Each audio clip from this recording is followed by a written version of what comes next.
അമേരിക്കയിലെ പ്രവാസി സംരംഭകർക്കും green card ഉടമകൾക്കും കനത്ത പ്രഹരം ഏൽപ്പിച്ചുകൊണ്ട് സ്മോൾ ബിസിനസ് അഡ്മിനിസ്ട്രേഷൻ അഥവാ SBA തങ്ങളുടെ വായ്പാ നയങ്ങളിൽ വിപ്ലവകരമായ മാറ്റമാണ് വരുത്തിയിരിക്കുന്നത്.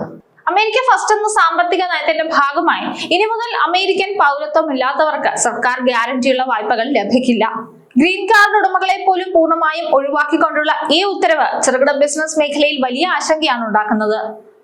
7A 504 തുടങ്ങിയ വൻകിട വായ്പാ പദ്ധതികൾക്ക് പുറമെ മൈക്രോ ലോൺ, ഷുവർട്ടി ബോണ്ട് പദ്ധതികളിലും ഈ നിയന്ത്രണം ബാധകമാക്കിയിട്ടുണ്ട്. വിദേശ നിക്ഷേപകരുടെ പങ്കാളിത്തമുള്ള ബിസിനസ്സുകളെ വായ്പാ പരിധിയിൽ നിന്ന് പുറത്താക്കുന്നതിലൂടെ തദ്ദേശീയരായ പൗരന്മാർക്ക് മുൻഗണന നൽകാനാണ് ഭരണകൂടം ലക്ഷ്യമിടുന്നത്. അമേരിക്കയിൽ കുടിയേറ്റക്കാർക്കും ഗ്രീൻ കാർഡ് ഉടമകൾക്കും വലിയ തിരിച്ചടിയാണ് ഇതിലൂടെ ഉണ്ടാകാൻ പോകുന്നത്.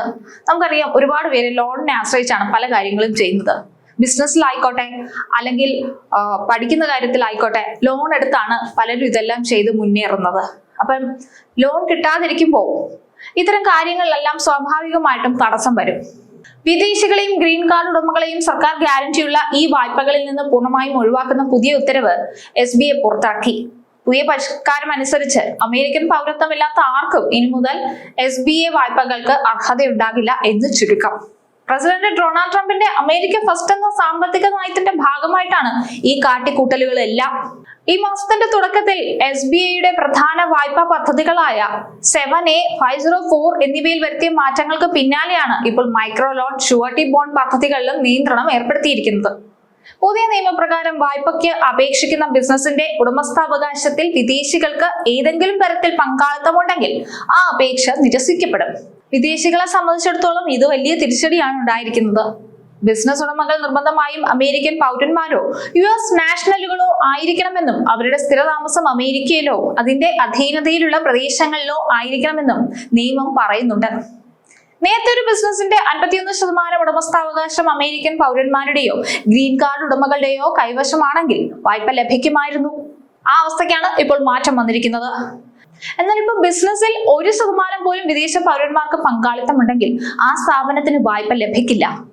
അമേരിക്കൻ സമ്പദ് വ്യവസ്ഥയെ ശക്തിപ്പെടുത്തുന്നതിനും തദ്ദേശീയരായ തൊഴിൽദാതാക്കൾക്ക് മുൻഗണന നൽകുന്നതിനുമാണ് ഈ നിയമം കൊണ്ടുവന്നതെന്നാണ് ട്രംപ് ഭരണകൂടത്തിന്റെ വാദം. കോൺഗ്രസ് അനുവദിക്കുന്ന വായ്പാ തുകയ്ക്ക് പരിധിയുണ്ടെന്നും വായ്പകൾക്കായി വലിയ തിരക്ക് അനുഭവപ്പെടുന്ന സാഹചര്യത്തിൽ സർക്കാർ ഫണ്ട് ആദ്യം അമേരിക്കൻ പൗരന്മാർക്ക് തന്നെ ലഭിക്കുന്നുവെന്ന് ഉറപ്പാക്കണം എന്നുമാണ് പറയുന്നത്. കഴിഞ്ഞ സാമ്പത്തിക വർഷത്തിൽ അനുവദിക്കപ്പെട്ട ആകെ വായ്പകളുടെ 4%, ഏകദേശം 3358 വായ്പകൾ വിദേശ പങ്കാളിത്തമുള്ള ബിസിനസ്സുകൾക്കാണ് ലഭിച്ചത്. ഇത് പൂർണ്ണമായും നിർത്തലാക്കാനാണ് പുതിയ നീക്കം. പൗരത്വ പരിശോധന കർശനമാക്കുന്നതിനൊപ്പം തന്നെ നിയമലംഘനം നടത്തുന്ന നഗരങ്ങളോടുള്ള സമീപനത്തിലും SBA മാറ്റം വരുത്തിയിട്ടുണ്ട്. ഫെഡറൽ കുടിയേറ്റ നിയമങ്ങളോട് സഹകരിക്കാത്ത നഗരങ്ങളിൽ നിന്ന് ഈ സ്മോൾ ബിസിനസ് അഡ്മിനിസ്ട്രേഷന്റെ പ്രാദേശിക ഓഫീസുകൾ മാറ്റാനും തീരുമാനിച്ചതായിട്ട് പറയുന്നുണ്ട്. ജീവനക്കാരുടെയും ബിസിനസ് ഉടമകളുടെയും സുരക്ഷയും നിയമപാലനവും ഉറപ്പാക്കാനാണ് ഈ നടപടിയെന്നാണ് ഏജൻസി വ്യക്തമാക്കുന്നത്.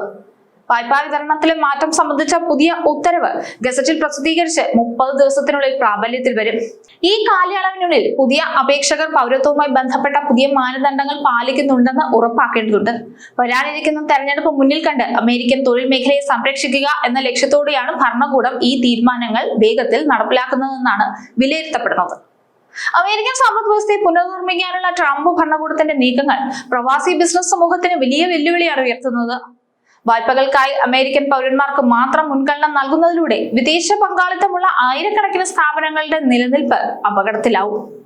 പൗരത്വ പരിശോധന കർശനമാക്കുന്നതോടൊപ്പം ഫെഡറൽ നിയമങ്ങളോട് സഹകരിക്കാത്ത നഗരങ്ങളിൽ നിന്ന് ഓഫീസുകൾ മാറ്റാനുള്ള തീരുമാനം കുടിയേറ്റക്കാരോടുള്ള കടുത്ത നിലപാട് വ്യക്തമാക്കുന്നതാണ്. ഗസറ്റിൽ പ്രസിദ്ധീകരിച്ച 30 ദിവസത്തിനുള്ളിൽ പ്രാബല്യത്തിൽ വരുന്ന ഈ നിയമം വരാനിരിക്കുന്ന തെരഞ്ഞെടുപ്പ് ലക്ഷ്യമിട്ടുള്ള രാഷ്ട്രീയ തന്ത്രം കൂടിയായി കാണേണ്ടതുണ്ട്.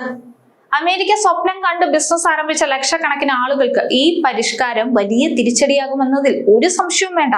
നമുക്കറിയാം, അമേരിക്ക ഇപ്പോ പഴയ അമേരിക്കയല്ല. എല്ലാത്തിനും ഒറ്റ കാരണമാണ് ട്രംപ് കണ്ടുപിടിക്കുന്നത്: അമേരിക്ക ഫസ്റ്റ് എന്ന നയം. ആ അമേരിക്ക ഫസ്റ്റ് എന്ന നയത്തിന്റെ ഭാഗമായിട്ടാണ് അമേരിക്കയിൽ ഈ പുതിയ കർശനമായിട്ടുള്ള നിർദ്ദേശങ്ങളും നിയമങ്ങളും ഒക്കെ വരുന്നത്. എന്തായാലും പണ്ടതുപോലെ അല്ല അമേരിക്ക ഇപ്പോൾ. പ്രവാസികളുടെ കാര്യത്തിൽ കർശനമായ നിയമ നടപടികളാണ് ഉണ്ടാകുന്നത്. അവർക്കെതിരെ നിയമങ്ങൾ കടുപ്പിക്കുന്നുണ്ട്, പല രീതിയിലുള്ള പരിശോധനകൾ നടത്തുന്നുണ്ട്. ഏതെങ്കിലും രീതിയിൽ അധികൃതർക്ക് എന്തെങ്കിലും ഒരു ഇത് ബോധ്യപ്പെട്ടാൽ പിന്നെ അവിടുന്ന് നാട് കടത്തൽ മാത്രമാണ് ആകെയുള്ളത്. എന്തായാലും ട്രംപ് വെറുപ്പിച്ചും കലിപ്പിച്ചും തന്നെയാണ് മുന്നോട്ട് പോകുന്നത്.